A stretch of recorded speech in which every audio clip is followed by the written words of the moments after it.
Hey everyone, Maria Mitchell here. Thanks for joining me for another face painting tutorial. This one's for you, Victoria Frankie Wicks. I hope I'm pronouncing your name properly. You did ask me for a Native American themed face painting design. I put together some aspects from all different Native American dreamcatcher paintings that I've seen, and I've come up with this one for you. I really hope you like it.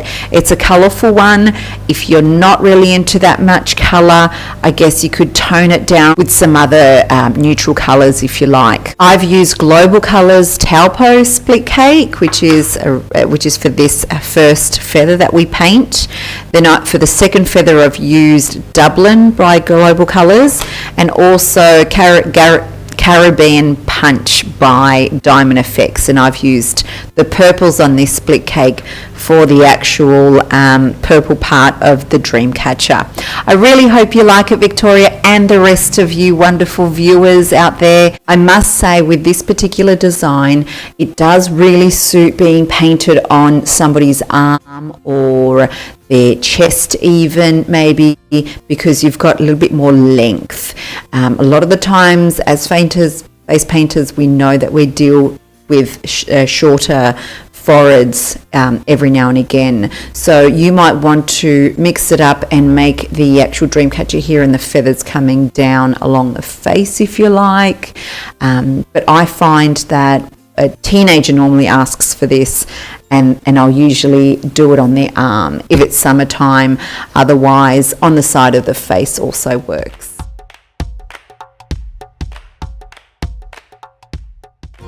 I've loaded my face painting dabber with some metallic gold. Please excuse me for the voiceover. There was a bit of a mistake. I didn't have my mic turned off, so I'm going over it now. Anyway, I'm going to dab that in to create a little circle of where you want the dreamcatcher to be. Now with my 1/2 inch flat angled brush, I'm going to pick up just the dark purple and the light purple of this split cake.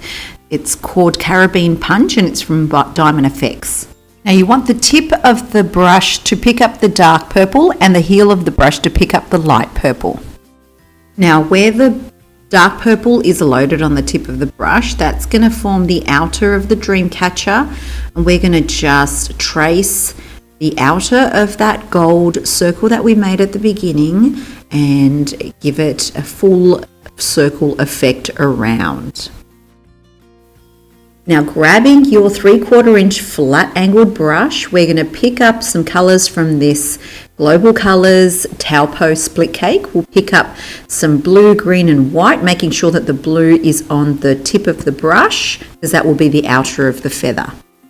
With the tip of the brush pointing outward, we're going to lay the brush on a diagonal. And we're just going to bring the brush flat and then bringing it down into a little diagonal, and then leading with the tip of your brush inward, just to create some little jagged lines pointing into the middle of the feather. And again, we're going to bring it flat down, give it a bit of a wiggle at times. It doesn't have to be completely perfect. This is just random petal-like strokes. They're not so round like petals, they're actually flat. Flat or curved, more so on the flat side when we're doing the edges. And as we get to the tip of the feather, the brush is going to be positioned in more of a vertical angle instead of a diagonal angle. Now flipping the brush over to the other side of the feather, we're going to repeat the same series of jagged edges on that particular feather. And as we get to the tip of the feather, the brush will go from diagonal through to vertically positioned to the tip. And when we're happy and done with that, with the heel of the brush where the white is loaded, we're just going to fill in the areas in the middle. Sometimes I like to use my pinky just to dab on that paint to blend it in. Now for the second feather, we're going to take our Dublin Split Cake by Global Colours and pick up some of that pink. The tip of the brush will be picking up the darker pink, and the heel of the brush picking up the white. Now we'll just do exactly the same as what we did for the first feather, pushing the brush outward, so having it flat, pushing it out a little bit and then bringing it down, and then leading with the heel of the brush inwards to give it a bit of a jagged edge look. When we're positioning these feathers, it's very helpful to position the first one a little bit further to the edge of the circle vertically, just so we have room to put the other feather on the other side. Now with this one, because it's above my eyebrow, I'm just going to make an effect as though the feather is being blown to that direction. So I'm directing all of those loops to the edge of my eyebrow. Now we're going to repeat exactly the same thing on the other side of the feather, following the direction of where the tip of the feather will go. I'm just going to add a line across the middle of the feather just to indicate the direction. Now just loading up my number 6 round brush, a thick brush, and I'm going to really load it up. I've heavily loaded it because I want to do quite a large dot right up the top here. If I really press down, all of that colour that I've heavily loaded will sort of bleed around into a circle. And with that still loaded, I want to do some 5 dots.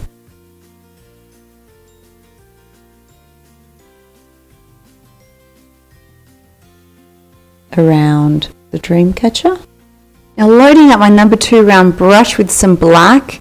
Now I'm using number 2 because I'm comfortable with using number 2 for line work. Whatever you feel comfortable using for line work, you can use, like a liner brush or a number 1 round brush.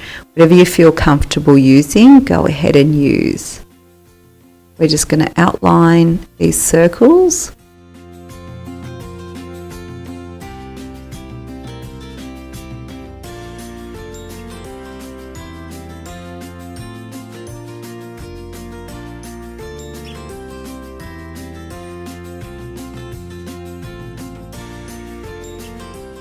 Now with the same brush loaded, make some round almonds, well, some almond type shapes from the middle.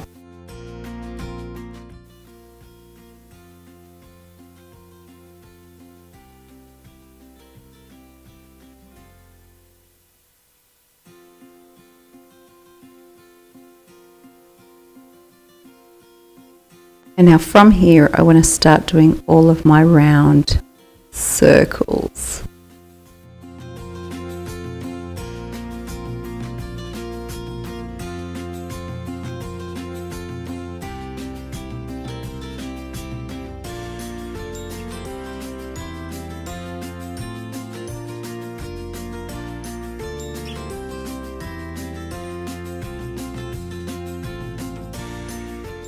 Now through the middle of these individual circles in the purple, we're going to do exactly the same as what we did in the inner circle with the almond-like shapes.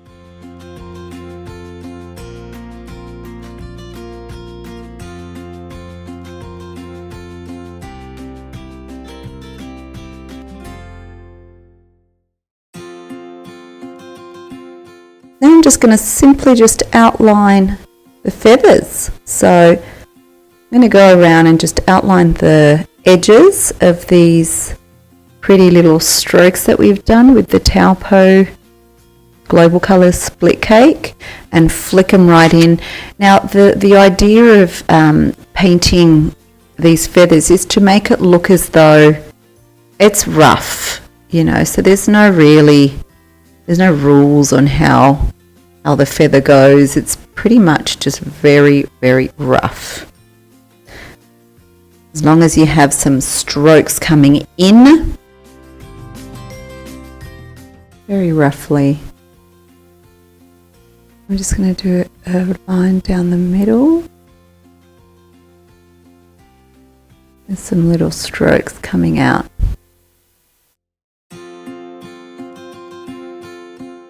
Now round to the next flowing feather. directing it to the side as though it's blowing in the wind. Now I'm just touching my skin with the tip of my brush. That's what's going to give you that really fine effect with your line work.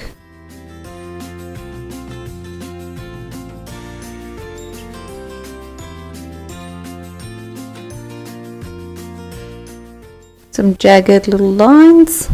From here I just want to give it an effect, a whimsical effect. So with that same brush I'm going to just make some lovely curls, swells.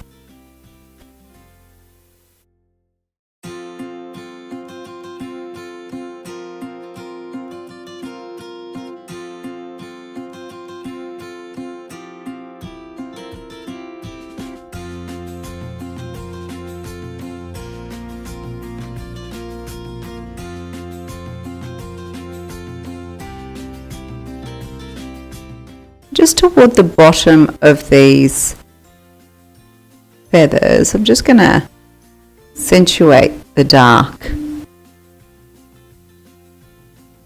almost as though there's a shadow. I'm just going to go over the outline one more time just to make it a little bit thicker.